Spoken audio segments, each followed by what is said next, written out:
I'm Daniel from OS Training, and I'm going to hand you over to David to do a presentation.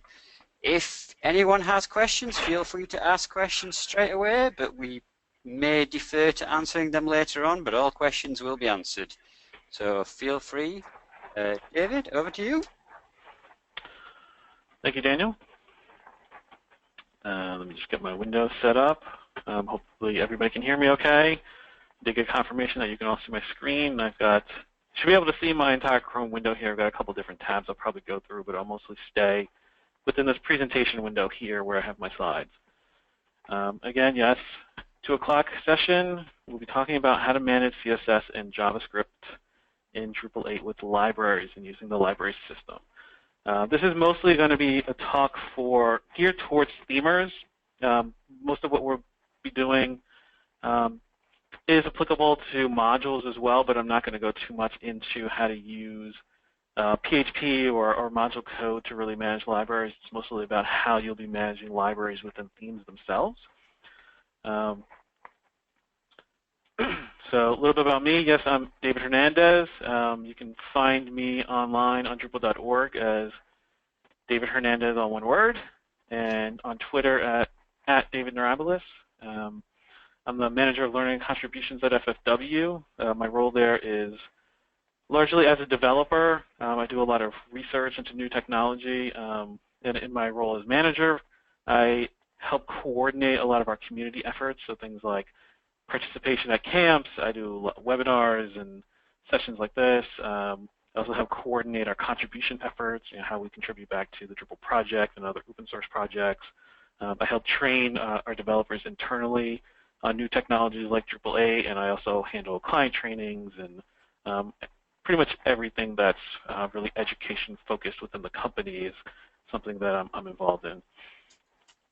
FFW itself, if you've never heard of us before, we're largely a combination of 2 former companies, ProPeople and Blink Reaction, which have joined to now become FFW. We're a worldwide company, and I think probably the largest Drupal agency that exists now. We're worldwide, and we're pretty much a full-service digital agency, so we cover everything from creative design, marketing campaigns, to full-service development for client projects. So for this session, our agenda for today, I want to go a little bit into background, why we have this change in a library system and how we're going to be managing our assets in Drupal. I'm going to discuss what you'll go through to actually create libraries.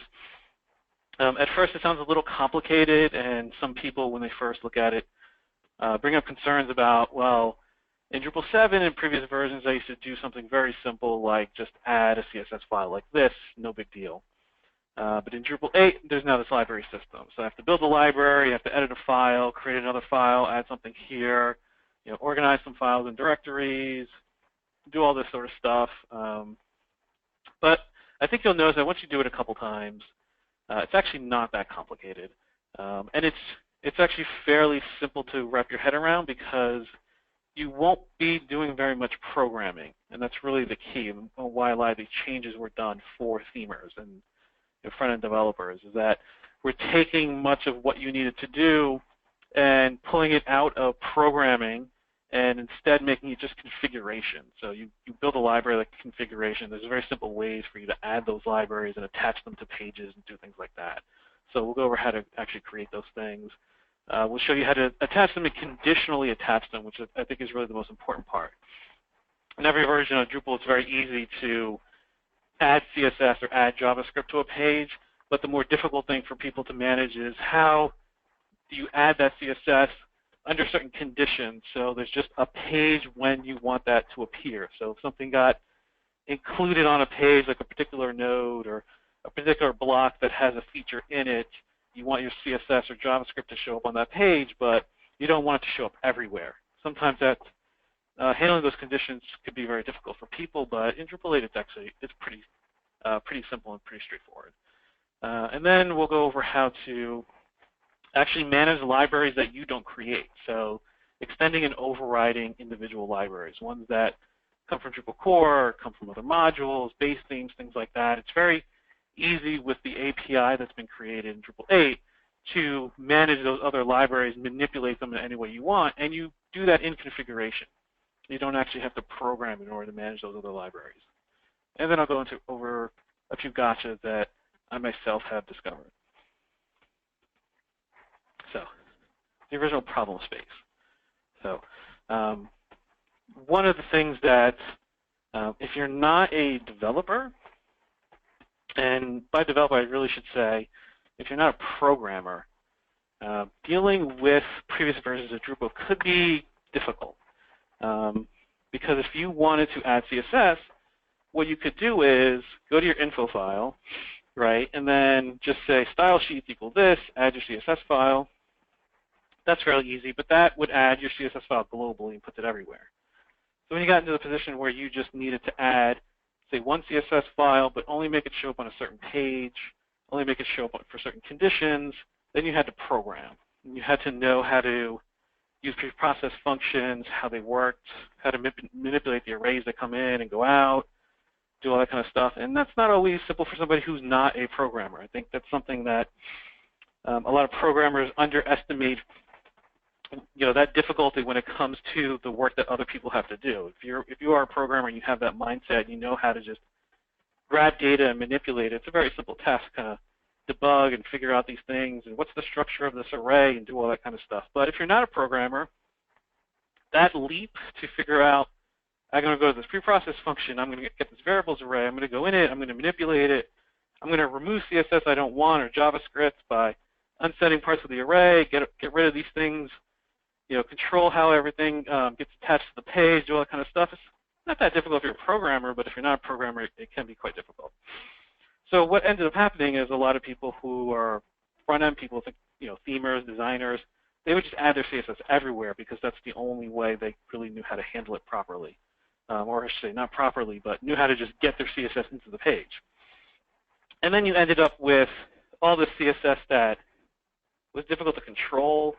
You have CSS coming from core, from base themes, from modules, and it was very difficult to just manage the order of them. It was very difficult to remove them. So you ended up, writing CSS for your theme that has lots of overrides in it. So like the field module is adding CSS and views is adding CSS, and then it's making a big giant mess on your page.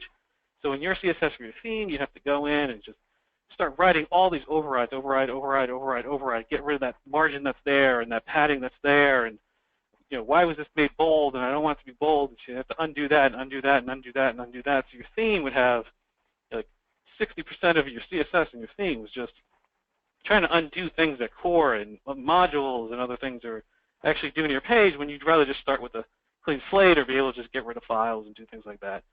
So that was really difficult. So we wanted to fix that. And that's why we sort of built the library system, and it's why we made a number of other changes in Drupal core. A big one was actually removing most of the CSS classes that core would add, and a lot of the CSS that core would add, and we actually moved those into base themes. So if you've been using Drupal 8 at all, you know that there's a base theme called stable and a base theme called classy, and most of the CSS has been moved into those and removed from core itself, and most of the CSS classes that core would add to, divs and article tags and things like that have actually been removed from code in core and put directly into the template files. And the reason was to make all this sort of stuff easier, right? Because if you didn't want something, it'd be very easy to just go in and delete the class that's in that template file. And then because of the library system, it's very easy to go manipulate the libraries and just get rid of them if you don't want them. You can override them, get rid of CSS files, JavaScript files, replace them with their own, do all kinds of manipulations directly in the theme, and not just be stuck with whatever core is doing. So you can completely get rid of it, start with a clean slate if you want to, or just piece by piece, just manipulate everything you need to get rid of the things or override them, or just make sure that all that CSS and JavaScript that gets loaded in the page is exactly what you want, and you can control it in any way that you want. Manipulate the orders, remove files if you want. And so the big things that happened is the style sheets and script properties that you used to use in the info file are gone. You don't basically deal with CSS and JavaScript on an individual level anymore. You used to do that previously, like here's my file, and all I care about is this file. But in Drupal 8, you don't really do that. You create a library, and then here I'm dealing with this library. And that library contains assets. So it contains CSS files, it contains the JavaScript files. And then we got rid of Drupal add CSS, Drupal add JS, and Drupal add library. Those are gone completely. Some people are disappointed in that, but there's a lot of really good reasons for that. One of that is because of the library system and the asset manager, but another is because the way Drupal handles caching and things like that, it's actually a little more difficult to do these things on the fly, and you don't want to just be like adding a CSS file directly. You want to do it as a library and do it as a page attachment and things like that, and the system will work much better that way. If you try to just do it the old way, you'll discover you get very odd results with pre-processing and how the pages get cached and things like that.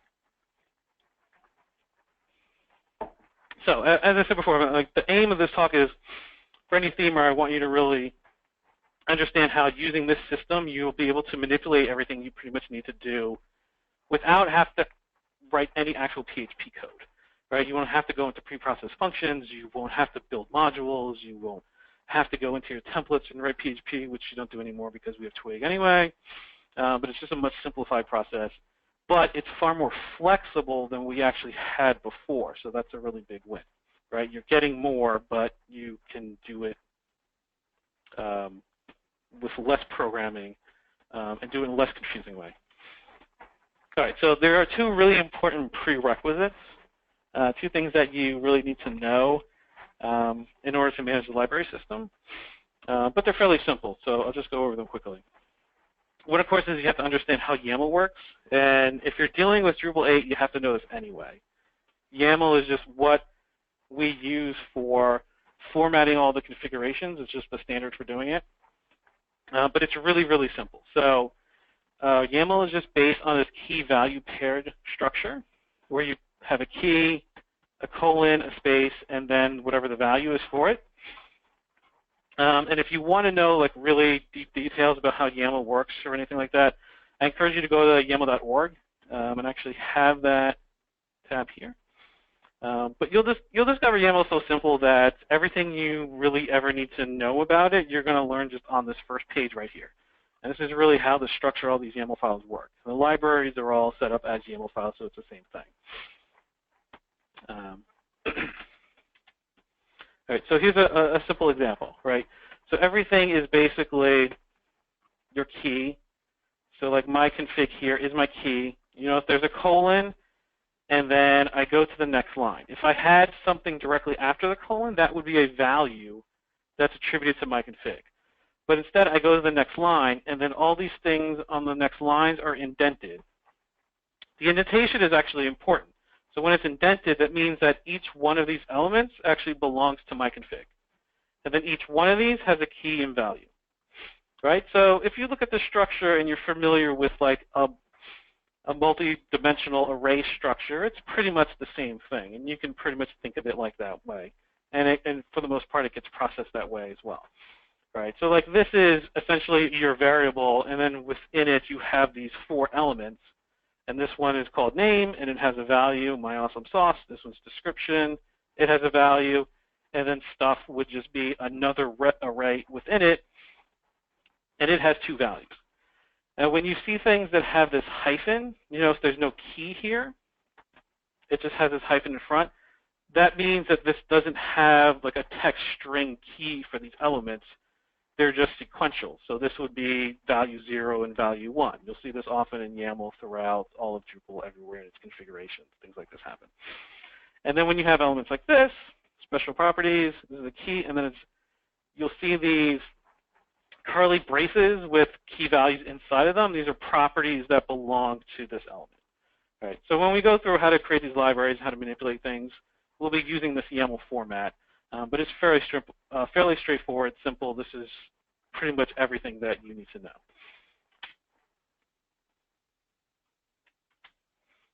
All right, and here's another example. As I said, imagine like this is similar to how an array would be constructed. So my config would be like an array. Here's the variable, its name. and then this would be the value for it, and then stuff would just be like this, sequential array, value 1, value 2. Just, structurally, just imagine that it works like that, and you'll pretty much get the gist of it. All right.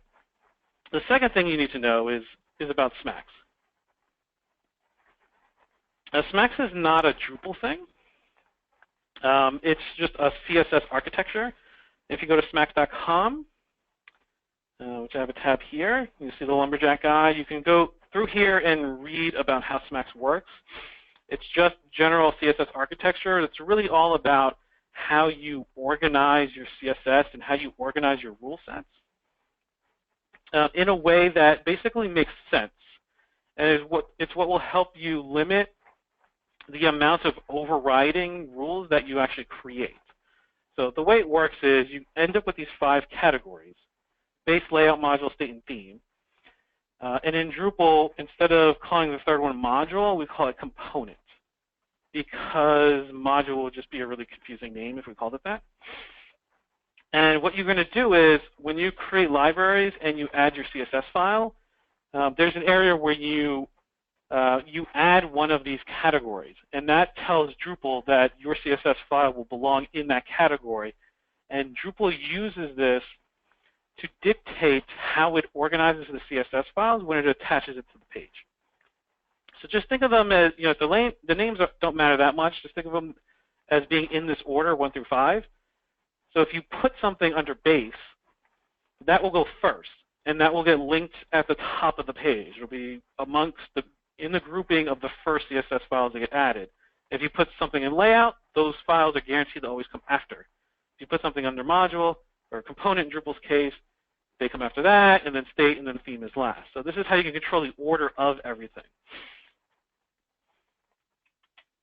Okay, here's a quick example. You don't actually have to create this folder structure in your theme. I'm just using it to demonstrate how it might work. So I might have an elements.css file where I put all my sort of generic element stuff, like basic, like your paragraph margins, right? That are just like your baseline paragraph margins, and like your H1 spacing, and if you set a background color on the body tag, stuff like that, it might all go into the base category. Like this is your like resets or your normalized CSS, that kind of stuff. Then under layout, that's going to come next, and you might just have structural stuff in there. That's usually where I put a CSS file that has like my responsive layouts in it, where it's just managing regions and not doing anything else. It's not really adding colors. It's not dictating fonts or things like that. It's just, here's my layouts. And then component is where you're probably going to have most of your CSS. So if I have a block that's like, the sidebar menu block will have a file that has the styling just for it, and it will go into a component file. The top navigation drop-down menu will have its own file, and that will be a component file.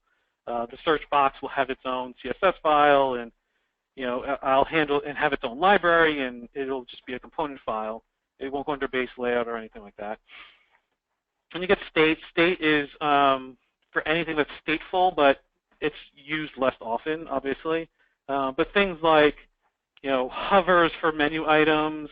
Whenever you click on something, if something changes, so you might want to put all that CSS in there, because the stateful CSS has to override other things that come before it, right? So if you have a search box and you have CSS for the search box, and then when you click on something in the search box, you want it to change, or maybe just click on something in a form you want it to change, well, you need that CSS to come after, no matter what was before it, so that you can guarantee that that button is always yellow when you click on it, no matter what else was going on. And then theme is often just everything else, or like very specific things. So if I build a theme and have everything organized really well and works really well, but then I have some very specific rule sets that govern like how the home page works, and it has to override everything else, then I might put that in like a home page CSS file and include that under the theme category to guarantee that it shows up last and it can override all the other components, the layouts, the base, and all that sort of stuff. Okay, and so here's some quick examples. So something that falls under base might be for your A tags, where you take off the text decoration. setting up some height on a main wrapper is something obviously layout related. Components here in this example, I'm just setting a float left and a right margin on all of my images. So if there's a field image, I'm basically floating them all and having text wrap around them. And that's a component level thing. It's not a base level thing. It's not a layout. It's component level. And then state active tabs, changing their background color and their text color. This will guarantee that this overrides anything that was under component. And then under theme, I might have some random widgets that I just need to make sure that its padding just overrides anything else that shows up anywhere else. All right, so this whole structure, if you actually work with it for a while, I've done this in Drupal 7, you'll find that it actually makes sense and it works really well, and you end up writing a lot less CSS than any other normal way you've probably done it before, because the categories just naturally make sense. That's why they were created that way. But Drupal 8 takes it to another level and actually incorporates some of this into how the library system works. So if you don't want to actually use it, you have some other system you want to do, or you don't want to use it at all, and you just want to put all your CSS into one file, whatever, you can actually do that. But you just need to know that the SMACSS categorization exists because it exists within the library system, and when you add your files, you have to add them to one of these categories. All right, now here's a quick example of what that looks like. So I took this screenshot from Bartek, just from the page source. And as you can see, we have CSS files getting included in Bartek, and the ones at the very top are coming from base layout category. So Bartek has this element CSS file that is added in a library and put under base, and then it has a layout CSS file that was under the layout category. And then all the way at the bottom is where Bartek's component files are. So there's one for block, book, breadcrumb, captions. Those are all listed under component. But you'll see above that is all this classy CSS, because classy is Bartek's base theme. And classy has a bunch of CSS files that are all in the component category, and they came before Bartek. But Bartek's base and layout CSS actually got included at the top. So you can see how everything actually gets ordered correctly according to the SMACSS categories, regardless of whether it came from the base theme or whether it came from the sub theme or not. All right, so this is how you can basically manipulate the order of everything. If you need to guarantee your CSS comes above another one or below, or if the base theme is doing the same thing and needs to intermix its CSS with the sub theme CSS, we can all do that using the proper categories. All right, so how do we actually create these libraries now that we've talked about the background?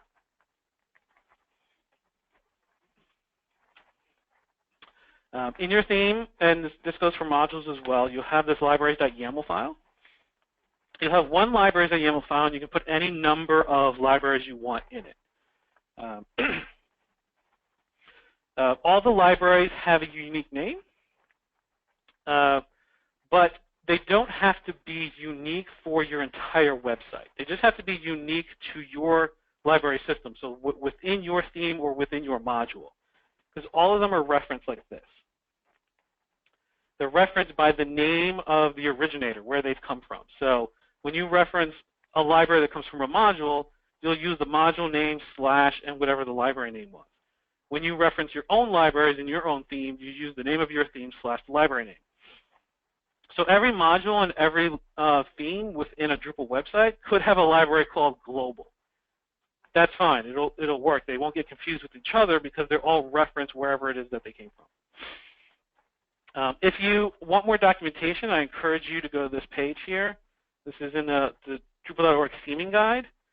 I'll actually show you here. This is the entire page on all the documentation for how you actually add these assets and create them and build the libraries and things like that. There's a lot more thorough information here than I'll actually cover right now, but you just use it as a reference point and you pretty much will answer all your questions. Because again, since it's not programming, it's all pretty much configuration. Once the configuration is explained to you and documented, it's pretty much easy to figure out whatever it is that you need to do in the future. All right, so here's an example of a library. This would go in the libraries.yaml file. And again, this is the same just YAML format that I explained earlier.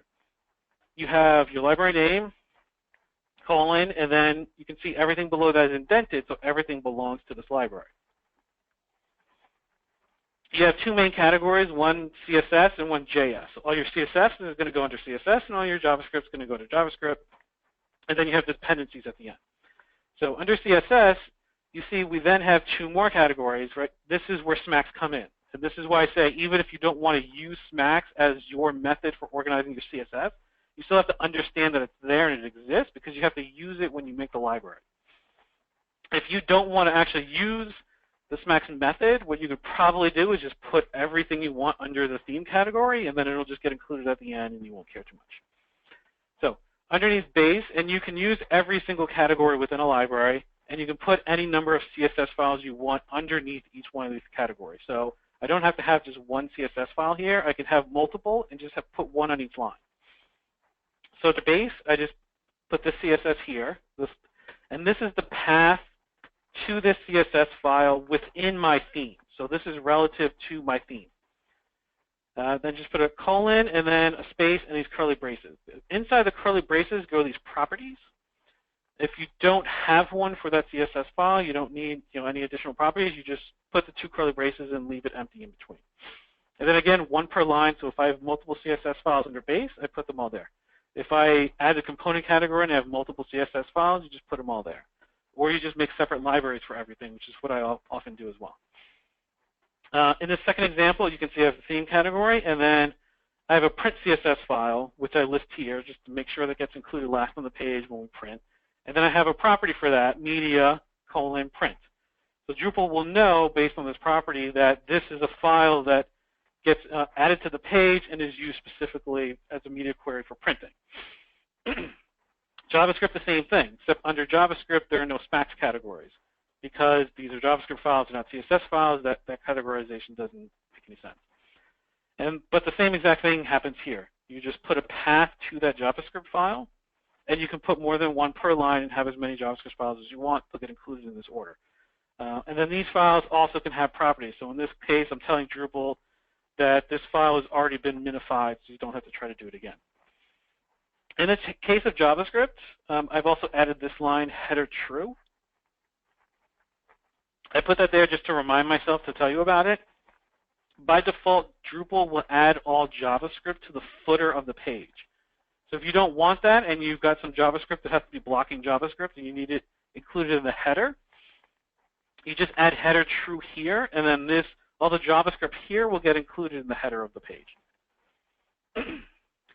Then below that, we do dependencies. So if your library depends on another library, you just add the dependency here. What will happen then is whenever this library, my-library-name, whenever I tell Drupal to include this library someplace, it will process the dependencies and make sure that that dependency gets included in the page as well. So in this case, I'm telling it include jQuery, which is part of Drupal core. So anywhere in Drupal, in my theme, if I do it in preprocess, if I do it in template files, it doesn't matter. If I tell it include my library, Drupal will see that, and then the asset manager will see the dependency on jQuery and make sure jQuery gets included. I don't have to specifically tell it to also include jQuery when I attach this library. It does it already.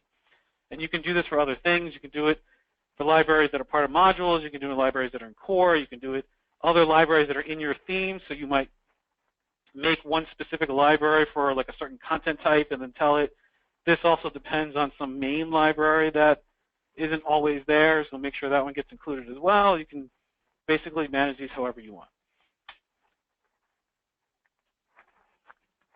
Here's a second example. In this case, all I'm doing is including a font file. And just to show you how simple this is and to show you an external file. So same thing, this is the library name, so when I refer to this library, it'll be mytheme/Lato. And then CSS, and then under CSS, I have to put a SMACSS category no matter what. In this case, I choose base because it's a font file, so I probably want it to get included at the top and make sure it's always there for all the other CSS. And then I'm just putting basically the protocol relative URL to go to that file, and then I add this property, external true. This tells Drupal that this is an external file, and Drupal will know to go create a proper link to this file and include it. And then I add a dependency just for the heck of it.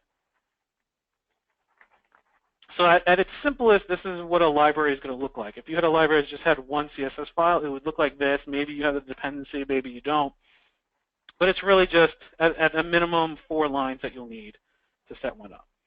And again, both of these libraries would be in the same file. So you just add one, you can put a space between them, then add the second one, and then you can have as many as you want. They all just go in that libraries, that YAML file. All right, now the properties. So the properties are the things within those curly braces at the end, behind the CSS or JavaScript files. And I just wanted to go over them real quick. If you go to this is actually that same Drupal.org documentation page, but go to the section on attributes. It explains a little more about the properties and the different ones that exist. But basically, it follows the same format where you get a key value pair. But I want to point out that you can actually do more than one. So usually we just use a comma, and you can create an entire list of different ones that are attached to that particular file. And then for other things, you can actually do like this. I've only ever done this on JavaScript files, but you can do a property for attributes, and then another set of curly braces, and include a bunch of different attributes there as well. And this all gets attached to those individual files. I think I had an example somewhere. Here we go. If you actually look at the core libraries file, which is core.libraries.yaml in Drupal 8, this is probably the biggest libraries file that I've ever seen. But if you look, this is how you can see that there's like a lot of different properties. Like you can set preprocess false, minify true. You can add weights to your libraries. And if you look at like classy and stable, they have a lot of CSS files that get added with weights to try to control how the CSS files are getting included within the same category. So you can go through here and look at different examples. So here's another one. You can specify browsers. This particular JavaScript file is specifying browsers and then including properties for IE. And these all get added to that linked file when it shows up in the browser. Let's actually look at that real quick.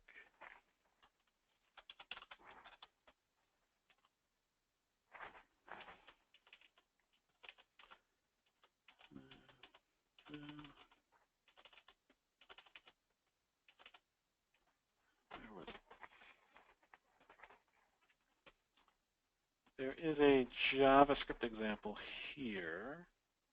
Here we go. So in this particular example on the documentation, you can see in those properties it's setting type external, because it's an external file. And then you can see when Drupal actually creates the script tag, right, it does with source and it creates that external link. And then we're setting additional attributes. So we have another set of curly braces, just like it's an array within an array. And then this one we're set defer true. And then you can see it adds defer attribute, and then async true adds the async attribute, and then setting data test equals map link, and then it adds that data test equals map link. So you can pretty much, I'm not sure what the limit is to the different attributes, but it's quite flexible. So just about anything that you need in these links that created, Drupal will do that for you. Okay, and then here's another example of that. I said async true, so when it actually created this tag here, it adds async here. Okay, so the real meat of this session, how do you attach these libraries? That's the part you really need to know. All right, so as before, you can do it globally. And this means you're going to add this library and its assets, which are CSS and JavaScript files, for every single page request on the entire site. And this goes in your info file. This is exactly like the previous versions of Drupal, where you would go in your info file and just add style sheets equals or scripts equals to just add your CSS and JavaScript. You can do the same thing with the libraries, and it'll include it everywhere. This I do for things that are completely global. So when I build the theme, if I've got like my baseline CSS that covers everything on the site, it's got like the libraries for layout and the resets and most of all the font handling and things like that. That's a global library. I want that to show up on every single page, so I just add it here in the info file, and you don't have to worry about doing it in any kind of conditional manner. But again, just remember that's in your info file. The best way, which is really awesome that we can do now, and one of the reasons why you don't need to program anything in PHP is that we have function for doing this in Twig. So you just use this attach library function and then put the name of the library that you want to attach. This could be a library that's in your theme, a library from a module, a library from core, it doesn't really matter. You just put that in any Twig template, and then when that template gets processed, the library will get attached to the page. So if you can think of a condition where you're going to make a template file, you can add this attached library in that template file, and then those conditions are automatically matched. So if you create a library that's for a specific block, like think the search form block that you might put in the sidebar, you can make a Twig template file specific for that block, right? You give it the name, and it'll be like block dash dash search dash dash something search form .twig.yaml, and that template file only gets processed for that block. If I make a library with CSS and JavaScript that's specific to that block in that search form, and then add this attached library in that template file, Drupal will make sure that my assets get added whenever that block is added on a page. No matter what page it is, no matter where it gets added, when that template file gets processed, my library gets processed as well. And when that template does not get processed, so when the block is not on a particular page, then the assets in that library, the CSS JavaScript files, won't get included. So that's how you can match the conditions. You can do this for content types. So if you create a node template, which people often do for specific content types, if you create a library specific for that node type, and then you do attach library in that Twig file, then that CSS will get added to the page whenever that node of that type gets processed and added to the page. It doesn't matter if it's a full page or if the node's getting attached as part of a page or in a view. Anytime that template gets used, you'll be certain that the CSS and JavaScript that you've included will get used as well. And then you don't have to add those things globally to the entire site. So here's an example of that. I went and copied the user template file just because it was a nice short template file. But it's got this, article prints its content, and at the top of it, I just added attach a library, and we're assuming that I made a library with some special CSS that was specifically for like the user profiles or whatever user information shows up on a page someplace. And because we're doing this in Twig, and it's just a simple attach function, you could still use if statements and conditions, and none of that really matters. So in this case, I'm checking the value of a variable, see if if the blue variable exists. If it does, then I'm going to include the blue styles library instead. If not, then I'll just use the generic user styles. Right? This is all true. So whatever conditions that you think of, if you can manage that in Twig, if you can manage that with the naming and the template suggestions that you would normally create for your content and the conditions for how those are used on a page, then you can pretty much guarantee that your libraries follow along with it, so that you don't have to actually program them and use the preprocess functions and like preprocess a node and then try to figure out if a content type is equal to this type. And a lot of that stuff is actually a little more difficult for people to do in Drupal 8. But you don't have to worry about it. If you can do it in Twig, then you can pretty much manage all your libraries that way. Right. But of course, you can still do it in PHP. So if you want, you just use a preprocess function. So like here, preprocessing page. And then you're always doing this as part of the attached array. So attach the library, and then you just give it the library name. But you'll notice, even if I'm doing this in PHP, it's actually a much simpler process than before. Right? There's none of this add JS, add CSS stuff. I don't have to do the whole like figure out the path to the file and then include it as part of the function, and all that stuff can be like 3 or 4 lines of code. You don't have to figure out the dependencies. You don't have to use PHP and the library module and build those libraries out ahead of time and all that sort of stuff. It's all easily managed directly here within your theme, and then you just have one little line and you can add your library and you're good to go. All right, so how do we override and extend? because that's another really important part. And this is something that was actually a late addition to the library system. It was created almost just before releasing Drupal 8, so a lot of people hadn't known about it before Drupal was fully released. But this is part of what makes all your dreams come true, because yeah, you can add libraries, and it wasn't that hard to add CSS and JavaScript before, but the problem was always in how do you manipulate things that other things in your website are doing? When stuff comes from a module, stuff comes to core, that's really the problem. So what do you do about it? Well, we can override and extend all those other libraries. So libraries extend, it's specifically for basically attaching your library to another library that already exists. So what you would do is go to your info file, and again, this is in your info file, not in your libraries file. You go to your info file and you just add libraries extend. Next line you indent, and then you just put the library that you want to extend. So in this case, I'm saying I'm using Classy as my base theme. Classy has a library called Forums. And in Classy, that library only gets attached when there's a forum on the page. Right? So on the home page, there's no forums. When I go to the user profile, there's no forum.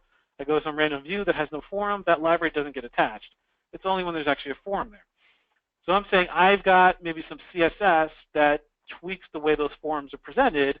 So I want my CSS to get included on the page when there's a forum on the page. So all I do is, again, colon, indent, here hyphen, because I'm not providing any key for this. Again, it's all YAML format. And then I just put the name of my library. This attaches my library to Classy's forum library. So anytime Classy's forum library gets added to a page, gets attached, my library goes along for the ride. The real advantage to this is I don't have to figure out what the conditions are for the original library and match them. I'm just going along for the ride no matter what happens with the original library. So if a module, for example, includes a library, like a module comes with its own library, and in that module, the person who created it wrote a bunch of code that said, under these conditions, add this library. When my stuff shows up on the page, do this, and blah, blah, blah, and I have a little bit of CSS that shows up there. I can create a library that does the exact same thing, but as a themer, I don't have to figure out any of that logic. I don't have to reproduce it in any way. I'm just attaching my library to the original library, so when that module goes through all that code to figure out how the library gets attached to the page, my stuff shows up too. Very simple, 3 lines of code, and you're done. Now, library override. This is specifically for manipulating other libraries. So with that, you can remove individual assets. So if a CSS file or JavaScript file is getting included and you don't want it, you can actually delete it. You can remove it completely and prevent it from getting added to the page. And you can do that on an individual basis. So if another library has 3 CSS files, but you want to get rid of one of them, you can do that. You can pinpoint the one.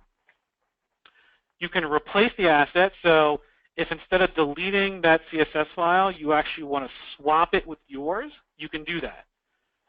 And then you can replace or completely remove an entire library. So if you don't want any of it, you can tell Drupal basically, don't ever include this on the page.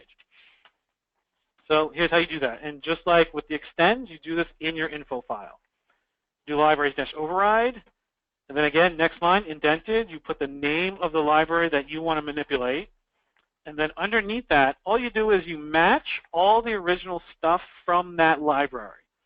When I tell people to do this, what I'm basically saying is the easiest thing to do is go find this library and then just copy this stuff, right? So in jQuery.ui library, there's a CSS file, right? So CSS, and then that CSS file has a SMACSS category, so we have to match it. And then there's this asset, this theme.css file here. I would just go and copy and paste this from the original library. The reason why you have to do all of this is because you're, again, think of this like an array. You're basically putting all the array keys to match that thing you're looking for. And then I set it to false, which is like telling Drupal to basically unset this array element. Right? So I set it to false, and then when the asset manager puts everything together and decides what gets attached to the page, it ignores this one. It doesn't do it. Right? So this is what that looks like. If you go and look in core and find the jQuery UI library, this is what that library looks like. And you can see here's the CSS category that's under the library, and then there's theme, the SMACSS category, and then there's a file. You can see there's also another CSS file that's located under component, but I'm saying that one's okay. I'm leaving that one alone. I'm just targeting this one that's under theme, this particular file here, and then setting it to false so it doesn't get included. This doesn't affect the jQuery UI library getting added to the page. Anytime something tells it to get added, it still gets added. All the other stuff in the library still holds true. This JavaScript file here gets added. Its dependencies still get processed, but I'm just removing this particular file. Okay.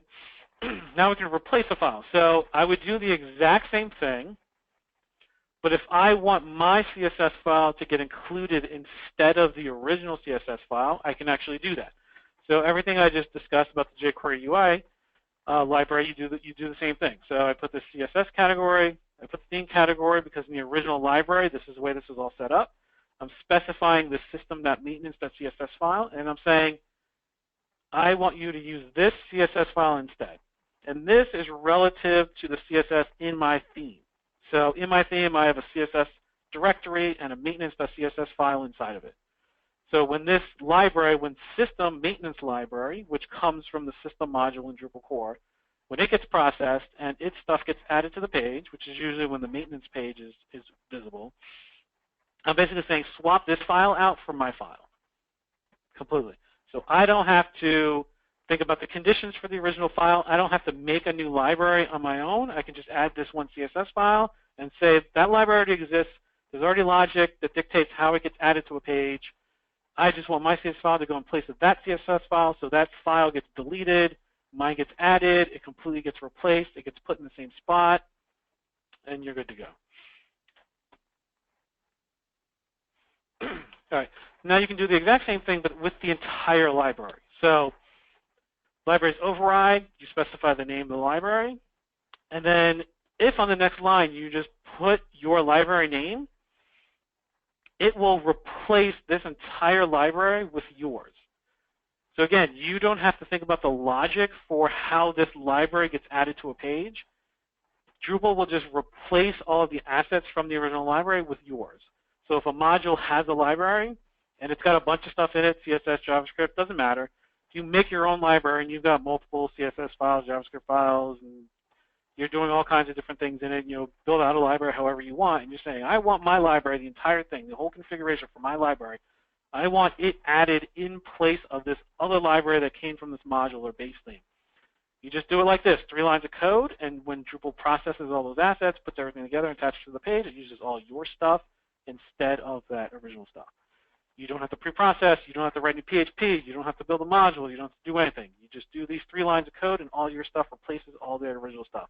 Doesn't matter where it came from. If it was from a base theme, a module, it comes from core, doesn't matter. You completely replace it with all of your things. And then, again, if you want to just get rid of a library completely, libraries override. On the next line, you put the name of the library and just set false at the end of it, just like you would for a CSS JavaScript file. And then Drupal will never include this library on a page ever again. So if there's one out there that, there's conditions where code in core is adding libraries or a module does, and you're just saying, I don't want that thing ever again. It's got stuff in there I never want to show up on my site anywhere. You just set it to false, and then when all of it is processed, Drupal will end up ignoring that library, and you don't have to write any code to do it. You can get rid of all the CSS, you can get rid of all the JavaScript, all of it goes away. Okay. A couple gotchas. Things that I just learned while dealing with these libraries. One, the version numbers don't really do much. You can add a version number to a library. It's not really functional. I would like it to be, and I think maybe in future versions of Drupal, maybe within Drupal 8, we can actually do something with the version number, so you can actually version libraries and make different ones that maybe have the same name and the same purpose, but you might version them if you make changes. But the version number, my recommendation is, if you're including an external asset, like something you've downloaded, maybe you've downloaded some CSS and JavaScript for like a slider or something, put the version number for that thing you've downloaded into your library just to keep track of it. So you know you've been, you originally downloaded version 3.4. You can put that in there and you know what you're dealing with. So whenever there are updates, you know exactly what the version is. If the file is already linked, Drupal won't do it again. That's just something to pay attention to, because I've seen that with a couple people where they're getting confused as to they've added a library, maybe like in a Twig template, and then they know that template's not processing, but they see that the libraries are getting added to the page, but it just may be that something's adding it somewhere else, or you thought maybe you turned it off, but it still keeps going. You don't have to worry about, like, Drupal's not going to make like multiple links to the same file and things like that. But you might see maybe the CSS file gets added in a different category if a different library linked to the same CSS file, but you didn't realize that. That shouldn't happen very often, but if you've been building a big theme, and especially if you're dealing with multiple people working on a team, maybe you're not paying attention to what individual people are doing with individual files, but just something to know ahead of time. An important one is that the module CSS is actually grouped separately from your theme CSS. So all the SMACSS categories, I explained those 5 categories. There's actually 2 versions of that. One version that holds true for modules and one version that holds true for all your themes. So if modules are adding things to base, layout, component, state, theme, etc., Drupal will group all of the module stuff together and add it first. And then the base themes and the sub-themes, all of its stuff gets grouped together and is added second. There are some back-end reasons for why they're not all intermixed, but the real point of it is that we want to ensure that module stuff is always added first, and the theme stuff, no matter what category it's in, is added second, because the theme should always be overriding things that modules and cores are doing. So even if you add something in your theme to the base category, it's still always going to show up linked on the page below anything that modules are doing. So you can guarantee that your CSS is always overriding stuff that comes from other places. Another thing, and this is explained in the documentation a bit, that there is a slight bug with how you do the overrides.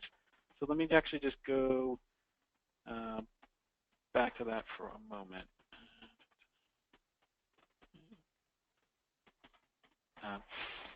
So here when I explained how you use the original path from the library, right here, and if I actually look at a library, like in Drupal core, so we have things here, like if I want to override jQuery UI, which is right here in the core library's YAML file, and I say I want to override that theme file, I would actually just go here and copy and paste this stuff and just use this, because this is a key, just like an array key that identifies that CSS file.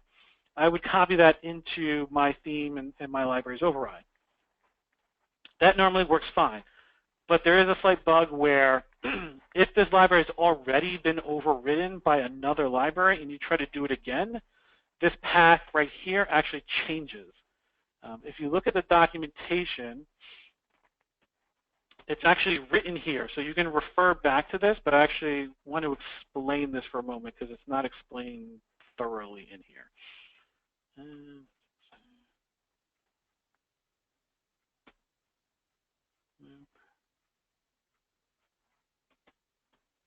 And if I can find it.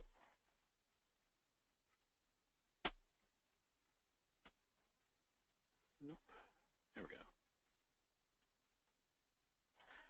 On the section under overriding libraries, you can see they actually wrote the logic you need to use for creating this library is 1, the original module namespace for the library name.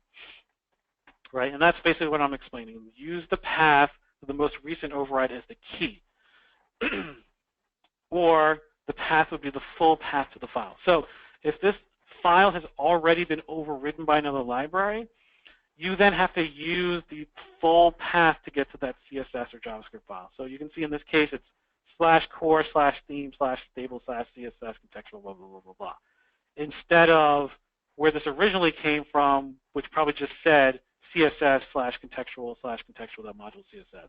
It's a bit of a bug, but you might get caught by this, right? So if you try to do a library override and you put the original path to the file in and it's not working, try the full system path starting at /core to get to that file, and it might work instead. Because that file's probably already been overridden, and then the path changes when it does that.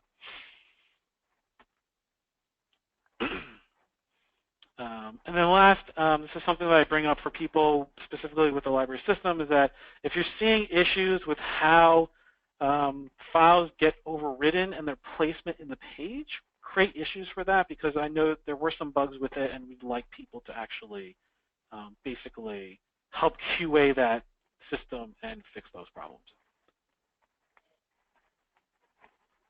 And that's pretty much it. So we're getting near the end of the hour. I'm going to go check the questions. I'm sorry that I didn't stop ahead of time, but I'm going to start looking at those right now. So if you have additional ones, please post them. I guess this is more of a question for Dan. Will the presentations be recorded? I don't know if that's the case or not. I've replied in text, but just in case anyone missed the question section, yes, everything is being recorded, and it will be shared once it's edited, I do believe, but I'm not doing the editing, so I can't say exactly when that will be. But it will end up on ostraining.com, the D8Day site, and eventually on YouTube. So if you've signed up, you'll probably get an email when they start getting sent out. So just keep an eye on your emails. If anyone has any questions at all, or have you CSS'd them to death? Yeah. So it's either a great sign or a bad sign whenever I don't get questions. Yeah. To boost my confidence, I'll pretend I explained everything so well that no one has any questions. You were pretty detailed and concise, so I think it was. I would have said if I thought you'd not done anything wrong, because I have a need to voice my opinion. Oh, we got a question. How would you recommend organizing your Sass files? With SMACSS? With SMACSS. So you can basically organize them the exact same way. It's what I do. So I create a SMACSS a Sass directory, and then within it I create the exact same folder structure. So I create files for base and layout and component and theme and state, and put my individual files within there. I guess it depends on whether or not you're really doing componentized theming, which is becoming more popular now, and you're going to create partials and things like that. But I generally, for the most part, will make individual files that match the individual CSS files. So if you create a component directory with your Sass file in there that's like for the search box, and you make a search box.scss file or .sass file, and then it will compile into a component directory with a CSS file. I pretty much do it that way. But if you wanted to, even within those directories, you could make partial directories and compile everything that way. Just for the most part, I try to ensure that the resultant CSS that I create is organized in those SMACSS categories, just to make it easier and figure out where things are. So I use a component directory and a base directory and a layout directory. But again, you don't have to. If you want, you can compile everything into one styles.css file. Lots of people do that. But it's really up to you. It actually, for the most part, doesn't matter too much. But the categories, if you're going to use the categories, then I would separate individual files for that.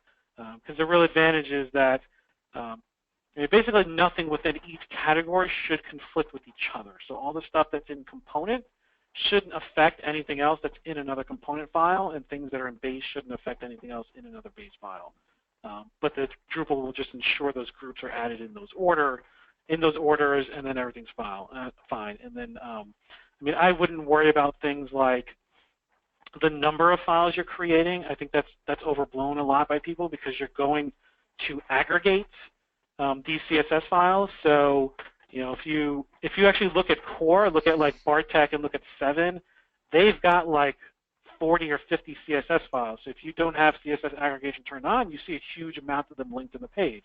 People think, well, you got so many files. But in Drupal, you're going to turn on aggregation, and that's quickly just going to turn into like 4 files. So that's not a big deal. I don't see any issue with breaking up the files. And especially, I think it makes it easier to sort of troubleshoot your CSS.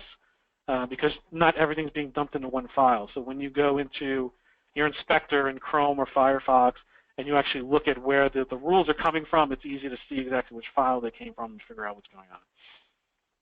Yeah, you should definitely compartmentalize your file structure. Conrad's got a good question. He's asked, can you override upgrade to the jQuery library you're using in the jQuery version? I believe you can, but I'm not really keyed up on how. I don't know if the jQuery update module is available for 8, but if you wanted to, yes, you could, within your theme, you could just override the jQuery library and just include either a link to the hosted the updated version of jQuery, or you could just make a new library, download the jQuery files, and just make a new library that replaces course jQuery library. So, like, let's see, where we're doing the libraries override, and you want to override the entire library, right? There's no reason why you couldn't actually do this with core/jQuery. You could do that if you wanted to.